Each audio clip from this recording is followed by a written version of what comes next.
Parliament से निवेदन है, मंच पर आए श्री रघुनंदन जी यादव, श्री रघुनंदन जी यादव హైదరాబాద్ పార్లమెంట్ కన్వీనర్ తో నివేదనకు ప్రోత్సహిస్తుంది.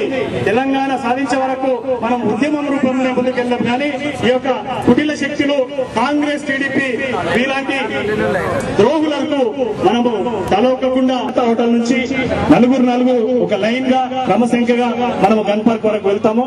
డిసిప్లిన్ గా, శాంతిగా భారతీయ జనతా పార్టీ అగ్రనాయకులు మనకిచ్చిన మార్గదర్శన ప్రకారము మనం ఒక క్రమ పద్ధతిగా వెళ్లాలని నేను సోదరులందరూ భావిస్తూ, మాజీ కేంద్ర మంత్రివర్యులు పెద్దలు శ్రీ బండారు దత్తాత్రేయ గారు, మాజీ మంత్రివర్యులు, రాష్ట్ర నాయకులు, మాజీ శాసనసభ్యులు పెద్దలు శ్రీ బుద్ధం బాలరెడ్డి గారు, ఆంధ్రప్రదేశ్ యువమోర్చా ఇన్ఛార్జ్ శ్రీ మోహన్ రెడ్డి గారు, భవన్లాల్ వర్మ గారు, వైకుంఠం గారు, వైకృష్ణ గారు, రఘునందన్ యాదవ్ గారు, హరి గారు, శ్రీరామ్ వ్యాస్ గారు, గోపాల్ గారు, సోదరులు, యువమోర్చా ఆధ్వర్యంలో 16వ తేదీ నుంచి తెలంగాణ కోసము కానీ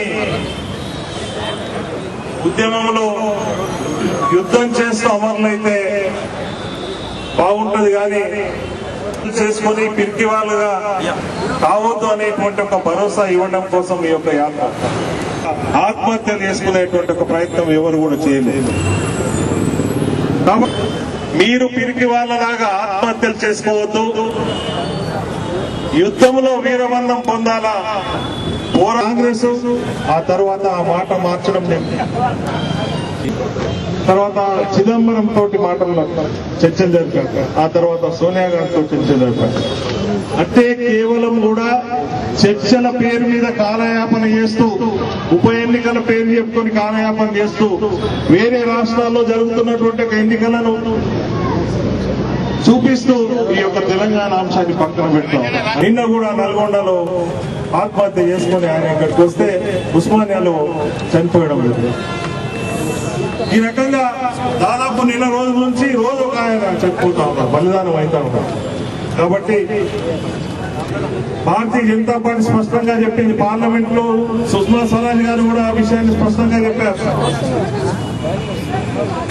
तेलंगाना के लिए कोई मरना नहीं, आने वाले तेलंगाना देखने के लिए हर एक नौजवान जिंदा होना అని చెప్పి స్పష్టంగా చెప్పడం జరిగింది. కాబట్టి ఈ యొక్క ఆత్మహత్యలు ఇక్కడ చేసుకోవద్దు. తెలంగాణ స్పష్టంగా భారతీయ జనతా పార్టీ అధికారంలోకి వచ్చిన వెంటనే ఇస్తుందని చెప్పి ఈ రోజున ప్రతి ఒక్క కార్యకర్త, తెలంగాణ ఉద్యమకారుడు తెలుసుకోవాల్సిన అవసరం ఉందని చెప్పి భారతీయ జనతా పార్టీ తెలియజేస్తూ మన యొక్క ఈ భరోసా యాత్ర ద్వారా ఇదే విషయాన్ని స్పష్టంగా యువమోర్చా ఆధ్వర్యంలో రథయాత్ర ద్వారా తెలంగాణ ఉద్యమకారులకు చెప్పాలనే ఉద్దేశంతో ఈ యొక్క యాత్ర కొనసాగుతుంది. కాబట్టి ఈ యొక్క రథయాత్రను మనం విజయవంతం చేసి తెలంగాణ ఉద్యమకారులకు ఒక నమ్మకమైనటువంటి ఒక విషయాన్ని, భరోసాను మనం ఈ యాత్ర ద్వారా ఇవ్వాలని చెప్పి మీ అందరినీ కూడా కోరుకుంటున్నాం.